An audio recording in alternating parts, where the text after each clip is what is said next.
Hello YouTube, my name's Sean Connors and welcome back to the Outsiders channel. And tonight is late, it's coming up towards, it's nearly 20 past 12 at night. Just shows you how, what a awful GM I am in terms of getting this video out. But I did promise to do this video and I've left it till late today to get it done. But somebody's asked the question about what are the 5 usual mistakes a new GM can make. That's a tricky one, but I'll start with a slightly different perspective on it, actually, if I may, which is that in business they use the 5 Ps, which is basically proper planning prevents poor performance. Now, that's actually probably pretty apt here, because normally the mistake is the reverse of that, so it's no planning whatsoever causes a disastrous performance. So, effectively what happens is the GM will make either, when we use the word proper, they don't know what to do in terms of what's about to happen to them. So you can imagine there's a learning curve, and that learning curve is incredibly steep. It's very easy to underestimate the learning curve. You've got to pick up a rule book, you've got to understand it, dissect it, have a game that you're going to run, what type of game you're going to run. Of course, there are a lot of resources out there. And there are a number of ways for that GM to avoid those mistakes, looking at these videos, looking at other people's videos, going on the internet, doing the research. But the truth here, just getting into the crux of it, is these are the usual mistakes a GM can undertake. So the proper part is probably misunderstanding the amount of task at hand. Planning comes into it, because once you understand what you're up against, you can make plans. So you can obviously, and a lot of GMs make, when they talk about planning, we're referring here to either too little or too much. This is really the 3 bears syndrome here. It's difficult to get it just right. That comes with experience and time to understand you as a GM. So it's understandable why a lot of new GMs, I feel like Blowfield here from 007, let's bring up Bubbles for the camera. Hello Bubbles, make your debut. A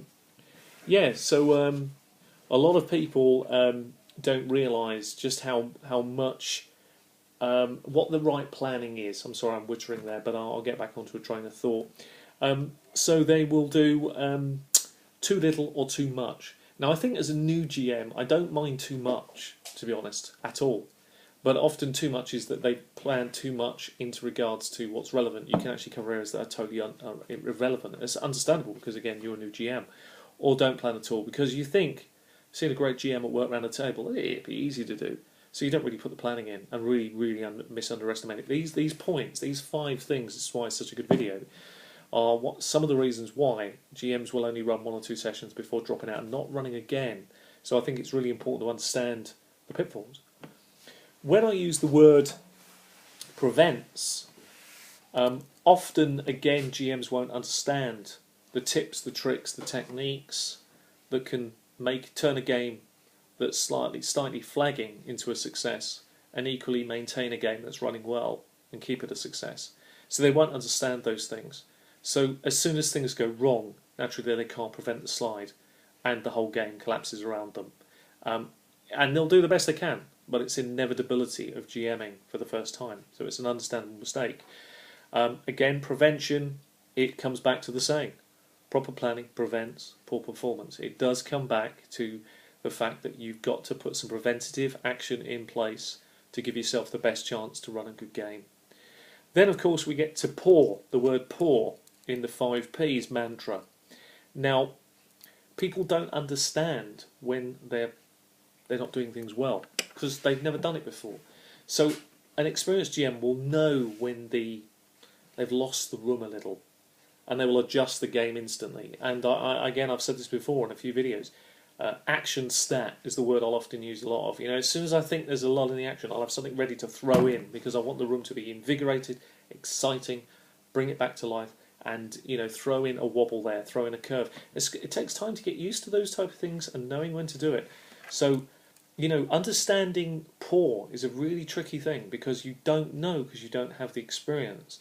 So all you can really do, and this is very, very important, is if in doubt, the key here for any new GM is speak once, listen twice. Yeah, you have one voice, two ears. You must use those twice as much as you do speaking.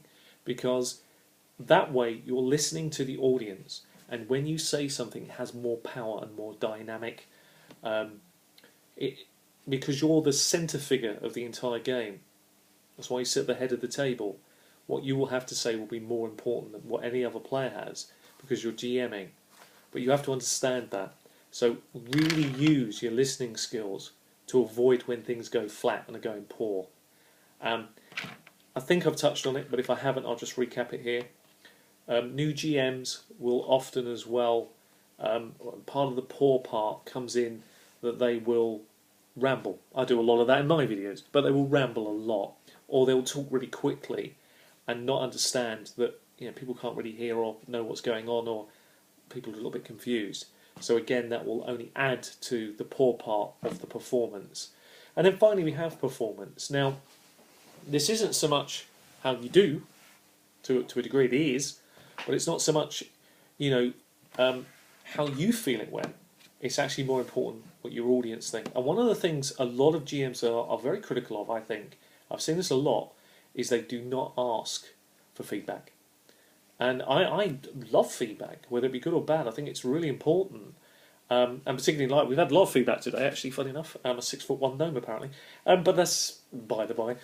I'm not bitter, I'm just twisted. Okay, I just want to make that point clear. But yeah, so you have to ask for feedback. Now, a lot of new GMs, of course they're not going to ask for feedback. It's one of the most critical parts of the game. They're never going to ask for feedback because they're frightened of asking for that feedback. That's an incredibly difficult thing to do for your first session, is open Pandora's box and say, give me the feedback. But you have to remember, like doing these videos, getting feedback is going to be critical to success for you as a GM. Really, really important. Because without feedback, you can't grow. Because you on your own, I never had that. So my curve has been very steep. That doesn't mean that I think I've reached a point for me personally where I think I'm a good DMing teacher. I'm a good understander of games. I know that I run a very high caliber session. I've had a group running for 30 years. It's a success. I'm proud of my YouTube channel. I'm proud of all the new people coming through. But you don't start up there. You have to take the journey and come along on the journey. And a lot of GMs underestimate the journey. And part of the journey is getting quality feedback. It's the most important part for me of what often happens for new GMs and some of the usual mistakes that they make. And again, I appreciate that this list is going to be vastly different than other people. But the point is, if you take on board everybody's lists, you're going to come into a game much better prepared and much better to succeed. And you have to remember as well, and I'm going to add this on the end of the video as we have a little bit of time, I've hopefully given some tips as well. It's not just about highlighting what is wrong, but it's also highlighting about something you can do about it preventatively. Don't beat yourself up as a new GM. Don't worry about it. If you make mistakes, just make sure you learn from them. Yeah, it's better in the first few sessions to get a few big ones out of the way and learn from those and grow.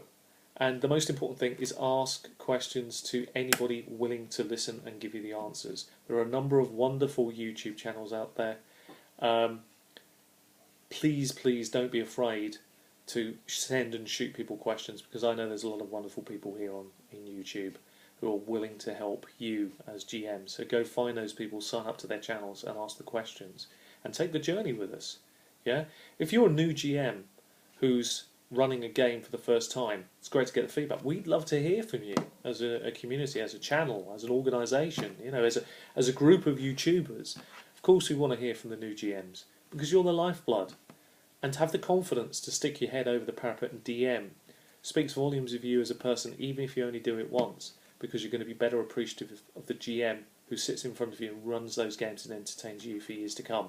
And equally, if you become a fantastic GM, it's because you've taken the journey and understand the process around the 5 Ps and the things that you initially did wrong and how you would turn them into successes.